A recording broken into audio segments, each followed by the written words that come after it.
Presiden Joko Widodo mengatakan keketuaan Indonesia KTT ke-43 ASEAN menghasilkan banyak hal sebagai upaya menjaga perdamaian, stabilitas, dan kemakmuran kawasan.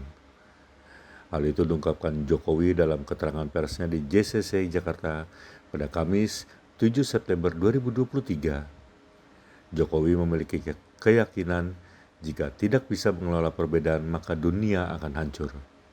Oleh karena itu, kata Jokowi, ASEAN saat ini berada dalam jalan yang benar untuk menjadi jangkar perdamaian.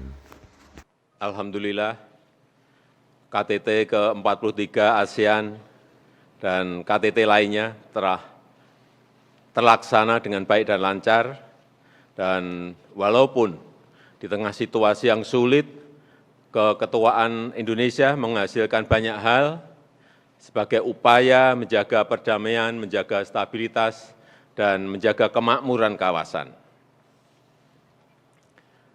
Di forum memang saya sampaikan bahwa setiap pemimpin yang hadir punya tanggung jawab yang sama-sama besar untuk tidak menciptakan konflik baru, untuk tidak menciptakan ketegangan baru.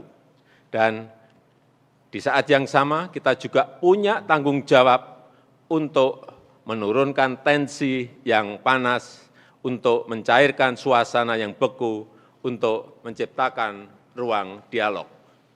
Saya pastikan dunia ini akan hancur jika konflik dan ketegangan di suatu tempat dibawa dan dijadikan tarik-menarik di tempat lain. Jika kita tidak mampu mengelola perbedaan, kita akan hancur. Jika kita ikut-ikutan terbawa arus rivalitas, kita akan hancur. Dunia ini butuh jangkar, butuh penetral, butuh safe house. Dan saya bisa pastikan bahwa sampai saat ini, ASEAN telah berada pada track yang benar untuk bisa menjalankan peran tersebut, menjadi kontributor stabilitas dan perdamaian, serta menjadi epicentrum of growth. Setelah melalui proses yang panjang dan sulit, akhirnya kita berhasil mensepakati EAS Leaders Joint Statement mengenai epicentrum of growth. Sekali lagi, ini bukan proses yang mudah, tarik-menarik geopolitik yang sangat kental, mengingatkan saya seperti saat G20 di Bali. Tapi alhamdulillah, konsensus tercapai. Selain itu, ASEAN sebagai bagian dari kawasan Asia Pasifik terus bekerja keras, berkolaborasi, dan mengajak seluruh pihak untuk menjaga perdamaian dan stabilitas di kawasan. Indonesia dan ASEAN juga terus mensuarakan kepentingan negara-negara Pasifik, kepentingan negara berkembang, termasuk hak untuk mensejahterakan rakyatnya melalui hilirisasi industri. Dan kesepakatan di bidang ini, alhamdulillah juga berhasil kita capai untuk pengembangan end-to-end ekosistem EV yang didukung penuh oleh RRT, Jepang, dan Korea.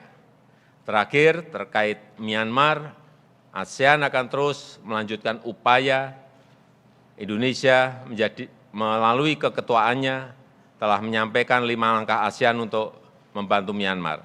Salah satunya melalui pembentukan mekanisme Troika.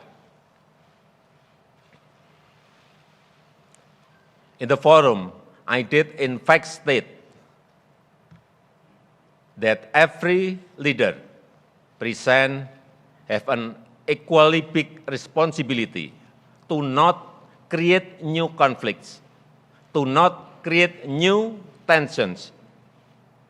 And at the same time, we also have responsibility to lower heated tensions, to soften frozen situations, to create space for dialogue. I can guarantee you, if we are not able to manage differences, we will destroy.